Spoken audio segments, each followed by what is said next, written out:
Dhiyeenya magaalaa Finfinnee keessatti namootni hedduu weerara utaalloon hubamuu isaanii himaa jiru. Weerarri kun keessumaa daa'imman hubaa jira.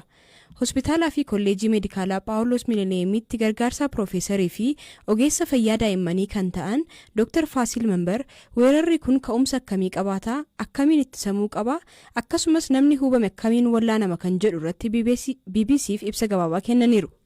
ብዙ ሰው አሁን ባለው መዘናጋት ያፍና ያፍንጫ መሸፈኛ ያደርጋል namni hedduu amma dagannaadhaan maaskiin fayyadamu sababa walgahii siyaasaan yookaan amantaatiinis namni hedduu wal tuttuqu itti fufeera namni hedduu haala jiru dagateera darbeeyyuu guutummaatti irraanfateera dabalataan immoo manneen barnootaa erga banamanii amma gara ji'a 2 yookaan 3ti yeroo kanatti daa'imman mana barumsaa deeman baay'achaa dhufanii tuttuqqiin ni baay'ata tuttuqqiin kun gara manaatti dhufa manatti immoo gara daa'immanii fi ga'eessotaattis darbuu mala sababoonni ijoon warra kanadha jennee yaanna inni amma namoonni utaalloodha jedhanii himatan kan adda isa taasisu kaanirra qufaa hooyinsa qaamaa mataa bowwuu dhukkubbii dugdaa fi qaama caccabsuu isa kaanirraa cimaa ta'e qaba akkasumas yeroo hedduu dandeettii foolii fi dhandhamuu dhabuunis ni mul'ata egaa koovidis ta'ee vaayirasoonni biroo mallattoolee wal fakkaataa akkanaa ni qabaatu ta'us garuu isa ammaa kana adda kan taasisu namoota hedduu hubuu isaa fi mallattoo cimaa qabaachuu isaati namoonni hubaman hundi dhukkubbiin isaanii hanga hospitaala ciisanitti isaan geessuu baatus namoonni hedduun garuu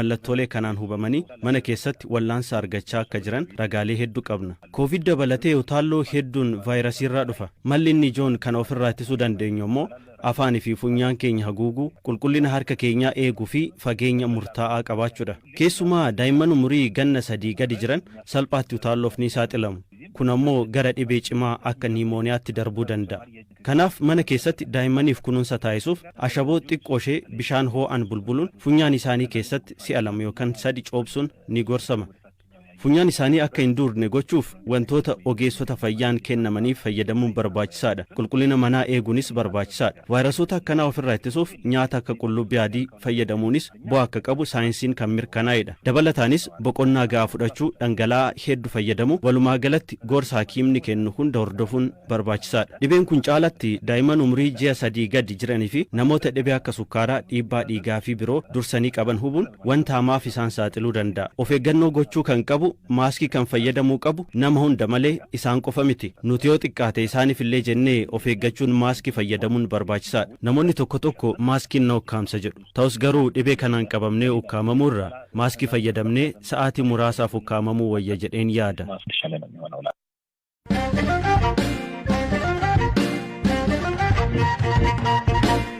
Ministeerri Haajaa Alaa US Antoonii Bilinkanii fi Pireezidaantiin Keeniyaa Uhuru Kenyaattaa dhimma rakkoo nageenyaa Itoophiyaa fi goolama siyaasaa Somaaliyaa akkamiin akka furuun danda'amu irratti waliin mari'ataniiru.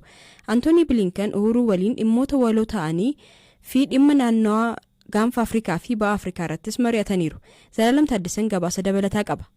dubbii himaan ministeera dhimma alaa Ameerikaa Ned Price akka karaa toora Tiwiiteraa isaanii irratti ibsanitti qondaaltotni lamaan Itoophiyaa keessatti waraanni hatattamaan dhaabbate nagaan akka bu'u dhiittaan mirga namummaa fi hokkarri akka dhaabbatu akkasumas mariin akka gaggeeffamu walii galaniiru. Qondaaltotni TPLF loltoota isaanii gara Tigraay deebisuun mariif qophii akka ta'an gaaffii isaanii ifatti dhiyeessaniiru. Mootummaan Itoophiyaas torbee darbee akka ibsetti iddoowwan naannolee Amaaraa fi Affaar keessaa humnoota TPLF'n qabaman erga gadhiisee booda duula waraanaa itti fufee Tigraay keessatti akka gaggeessine ibsee ture.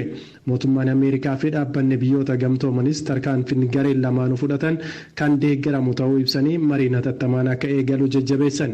Ministeerri dhimma alaa US Antonio Blinken tattaaffii araaraa Pireezidaantii Keeniyaattaa fi ergamaan addaa gamtaa Afrikaa Olusegun Obasanjoo gochaa jiran akka deeggaran ibsaniiru.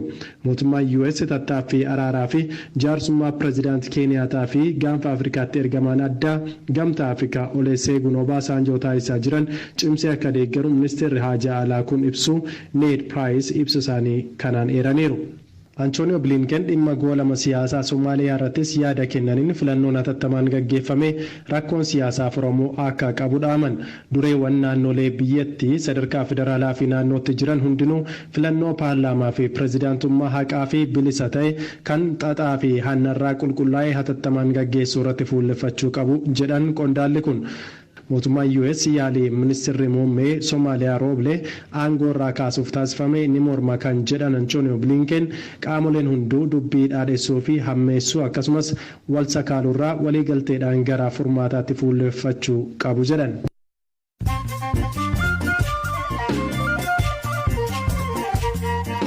Dhaggeeffattoota keenya amma immoo odeessaalee gaggabaaboon simbiraan ga'a.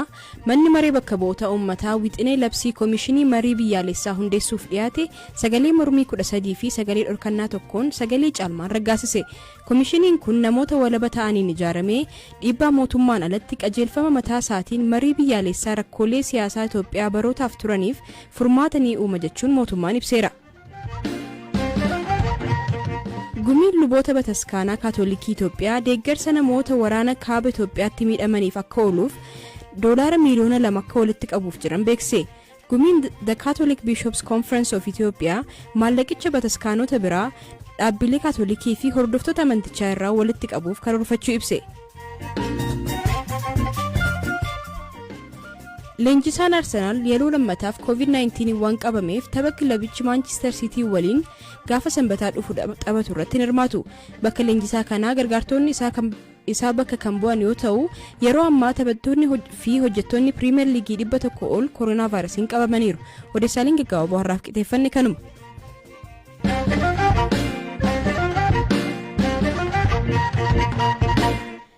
Torban sadii dura abbootiin gadaa Karrayyuu yoo xiqqaate 14 ta'an ajjeefamuun isaanii dhaga'amuun booda uummata biratti dheekkamsi ka'ee ture. Amma aangaa'onni mootummaa lama ajjeechaa abbootii gadaa Karrayyuu kanaaf ajajni kan kenname hooggantoota mootummaa naannoo Oromiyaa keessa jiraniin ta'uu akeekaniiru. Kun ammoo ibsa mootummaan kanaan dura ajjeechaa kana waraana bilisummaa Oromoo kan mootummaan Abaa'oo Shanee jedhee waamutu raawwate jechuun baasee ture kan faalleessudha. Waa'illi keenya ammayyuu tanaa kan aangaa'onni jedhanii fi ibsa bahan irraa gabaasa qixeesse qaba. Hoogganoonni waa mootummaan naannichaa ibsa baaseen faallaatti badii kana keessa quba mootummaatti kan qaban lamadha. Tokko ministeera deetaa ministeera nagaa fi miseensa caffee Oromiyaa obbo Taayyee Danda'a yoo ta'an kan lammataa miseensa paarlaamaa Itoophiyaa Dr. Angaasaa Ibraahim. Lamaanuu yeroo jalqabaaf filannoo biyyaalessaa ja'affaa booda paartii biyya bulchuu bakka bu'uun miseensa qaama seera tumuu ta'an. Dubbii maanduraanii paartii badhaadhinaa Oromiyaa obbo Taayyeen fuula feesbuukii isaanii irratti irra deddeebiin hooggansa Oromiyaa qeeqaa fi himataa turan. Dilbata darbe kan isin shiftaatti ergitanii ficcisiiftan kan abbootii gadaa irraa ajjeeftan jechuun qaama ajjeechaa kana duuba jira jedhan ifatti himataniiru.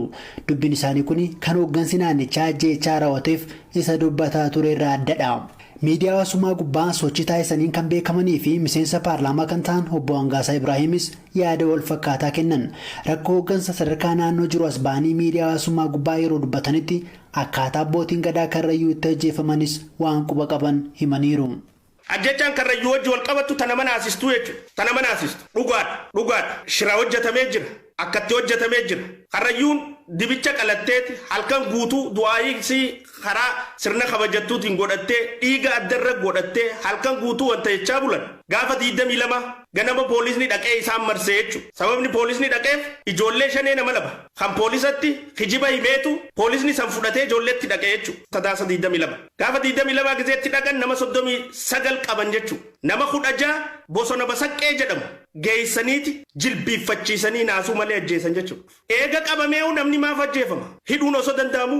Mana murtii dhiyeessuun osoo danda'amu? Sababni ajjeefamuuf maal? Nam 16 jechuudha. Dhugaan tanuma. Lamaatu kana keessaa bahe kan ajjeefamin.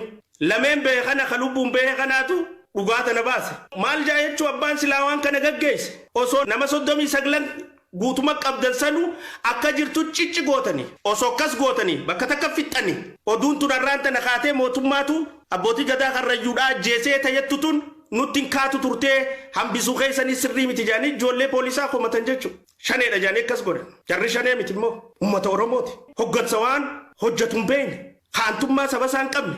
Dhugaadhaan hoggansa mataarra taa'ee akka kana hojjeturra qabsaa'uu baannaan rabbiinuu na gaafataa jechuudha. Dubbiin qondaaltota lamaanii keessumaa kanneen ajjeechaa jalaa miliqan irraa inni odeeffatu isaanii Dr. Angaasaan dubbatan odeeffannoo BBC nama dura yeroo ajjeechaan abbootii gadaa Karrayyuu irratti gabaasa hojjetu argateen wal sima. Dubbii isaanii booda qaamni mootummaa as ba'ee deebii irratti kennee hin jiru. Kana dura mootummaan naannoo Oromiyaa ajjechaa kana kan raawwate hidhattoota waraana bilisummaa Oromoo kan mootummaan ABO jedhee waamu ta'uu ibsa baaseen beeksiseera. Xumura torban darbe dhimma ajjechaa kana hoogganaa biiroo bulchiinsaa fi nageenyaa Oromiyaa obbo Shaafii Hussein gaafadheera. Garuu jiraattonni mootummaa jedhu. Shaniitu raawwate. Akkamiin raawwate shaneen achi jira? Biyya gooluudhaaf jira qabatamaadhaan aana sana. Aana Fantaallee moo eessa? Biyya gooluudhaaf mootummaan akka inni uummata biraa qabatamaadhaa gochuudhaaf gocha shiraan dabalamedha. Saganteeffamee karoorfamee qindaawaadha. Akkamitti raawwate jechaan sun? Inni kun qorannaa poolisiiti. Poolisii qorataman akkasitti. Inni dhugaa garuu jiraattotaa fi maatii namoota jechaa sanaan maatii of biraa dhaban gaafannaanii kanneen ijaan argan dabalate jechuudha hojjettoota yookiin immoo qondaalota mootummaa himatu humnoota nageenyaa mootummaa jechuukooti. Mootummaa akka himatan mootummaa akka shakkanu humna badii kana raawwatatu dursee olola gadhiisi dursee ajandaa gadhiisi gocha kanaan akka hin shakkamne gochuudhaaf. Kana dura waraanni bilisummaa Oromoo mootummaan galmee shororkeessummaatti galchee fi addi bilisummaa Oromoo obbo Daawudiin hoogganamu ajjechaa raawwateef mootummaa himatanii. Abbootiin gadaa Oromoos kana dura ajjechaa miseensota abbootii gadaa Karrayyuu irratti raawwate balaaleffataniiru. Abbaa gadaa Kadir Hawaas dabalatee tuutni abbootii gadaa ajjeefaman miseensota gadaa Michillee kan dullachaa yoo ta'an gadaaf godaananii bakka Kaarra jedhamu qubatanii turan.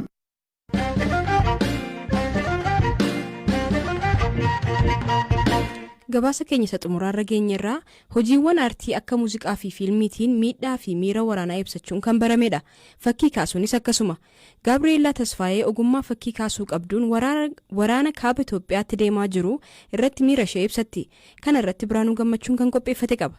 Walwaraansa Itoophiyaa keessatti waggaa tokko ol lakkoofsiseen hedduun qaama irratanii kaan ammoo qoor-qalbii cabaniiru. Miira waraanni kun hawaasa keessatti uume namoota hojii artiin ibsan keessaa tokko Gabreelaa Tasfaayeeti. Dhalattuu Tigraay kan taatee fi yeroo ammaa Ameerikaa kan jiraattu Gabreelaa Tasfaayee ogummaa fakkii kaasuu qabduun miira waraana Itoophiyaa keessatti deemaa jiru gabaastuu BBC kan Ameerikaa jirtu Barbaraa Asher waliin turtii gabaabaa taasifteetti. Maaliif burusha ittiin fakkii kaastu akka fudhatteen jalqabdi? Miira hundaa ibsuudhaaf nan yaala. Hunda keenyatti dhukkubbiin nutti dhagahamaa jiru ni jira. Keessattuu anatti dhukkubbiin natti dhagahamu jira. Dhukkubbiin anatti dhagahamus kan koo qofaadhaa kan jedhu miti. Dhukkuba waloo dhukkubsanna. Waraanni sun jalqabamee ji'a lamaan booda wanta tokko gochuun akkanarra jiruun hubadhe. Wanti gochuu danda'us fakkii kaasuudha. Dhukkubbii keessa kiyyaa ibsachuun fedhe. Wanta ta'aa jiru addunyaatti ibsuudhaafan murteeffadhee ka'e. Amma kanan gochaa jirus isuma. Maqaleetti boombiin biraa yoo roobu yoo dhaga'u yaa uumaa keenya maaloo jedheen kadhadha. Lafti kan bari'uuf boombiidhaan jechaan jira. Wanta hundaa kanan walitti qabadhu burqaawwan oduutirraayi. Wanti baay'een jedhamaa jira. Gabreelaan kennaa fakkii kaasuu qabdu kanaani waraanni biyya Itoophiyaa keessatti ta'aa jiru hangam akka nama dhukkubsuu fi hamaa ta'e ibsiti. Miidhaa gama lamaaniin qaqqabaa jiru ilaalchise maaltu akka isheetti dhaga'amu waahela keenya Barbaraa Asheriin gaafatamte akkas jechuun deebiste. As warri diyaasporaa qoqqoodamnee jirra. Warri Tigree fi lammiileen Itoophiyaa kaan bakka lamatti hiramnee jirra. Dhimmi guddaan du'aatii namoota nagaa qaqqabaa jiru hafee kan kiyyatu baay'ee du'ee kan keenyatu baay'ee du'ee jechuudhaan mormii agarta. Wantichi kan qalbii nama cabsu. Egaan